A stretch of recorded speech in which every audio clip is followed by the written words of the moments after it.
Hey, my name's Logan and welcome to my first drawing tutorial. Today I'm going to be walking you through how I drew this soft pastel Marlin, which all in all took me around 4 hours to do. So I drew this Marlin on an A3 text pastel card in Rembrandt soft pastels and Derwent pastel pencils, all of which I've listed in the description below if you're interested. What you're seeing on the screen now is the photo I referenced when I was drawing this piece, and I'll leave it in the corner of the video while we go through the entire process today. Now, any pastel drawing can be broken down into two handy stages, sketching and colouring. To start off, I use a dark grey pencil to begin to sketch the rough outlines of the Marlin, which will be the central focus of this piece. Now to do this, there are two different ways to start depending on the way you're most comfortable to draw, either drawing by eye or measuring the reference photo and using a ruler. I chose for this piece to use a ruler because I was pretty unfamiliar with the proportions, having never really drawn any fish before, but it's up to you with what you're most comfortable with. When sketching, the main goal is to not just see the subject as a whole, but to instead break it down to just little sections of lines, looking mainly for straight lines where possible because they tend to be easier to draw than curved lines. While not considering the Marlin as a whole when sketching, I was able to more accurately draw the lines of the correct length and at the right angles than if I was just trying to draw the fish in one go. Now, if you make a mistake and the proportions don't look quite right, before erasing any lines, it's best to redraw the correct line over the top and then erase the bad one after. This way you have a reference for what not to do when redrawing the line, and you won't redo the same mistake. Now onto the second part, and frankly the most enjoyable part of this piece, using the soft pastels to colour it in. Now, the main idea here is to start by blocking in large areas of colour, and then slowly layering on the pastels, working towards the finer details after. When you start colouring, you'll notice that I started in the background of the piece, leaving the foreground until right at the very end.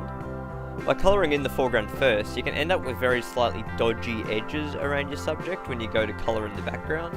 So to avoid this, you colour from the furthest away point first and work forwards, which in this piece, I started at the sky, and then the ocean, and then finally leaving the Marlin to last.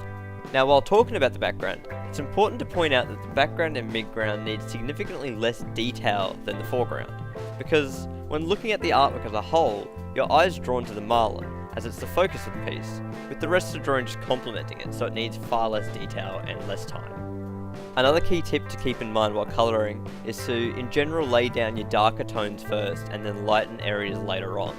It's far easier to lighten a darker area than it is to darken a light area, as laying down dark pastels onto the light ones can cause the colours to blend together and look muddy.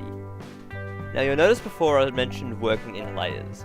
The ability to work in layers is why I actually prefer pastels to other materials to draw with, such as colour pencil, because you can build up base colours and lay finer details over the top, which allows you to have really more room for error in the earlier stages, as anything can be redone if you're unhappy with it. The main idea is that when you're happy with a layer of colour, you spray the entire piece with a fixative or a hairspray to in essence stick down the layer of pastel to allow you to work over the top of it. So if I find that it's harder to get the right colour down without it blending, I'll go and spray the piece with a fixative, let it dry and work over the top, adding in the finer details. As I'm finishing up the piece, I of course sign it and then give it one final spray with a fixative to avoid any of it rubbing away in the future.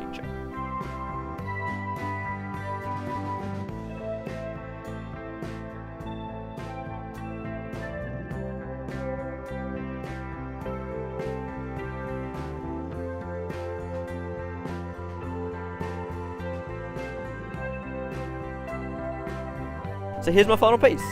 Overall, I'm actually pretty happy with the outcome. Of course, an artist is never fully satisfied with what they do, but hey, I tried my best and that's all you can ask for.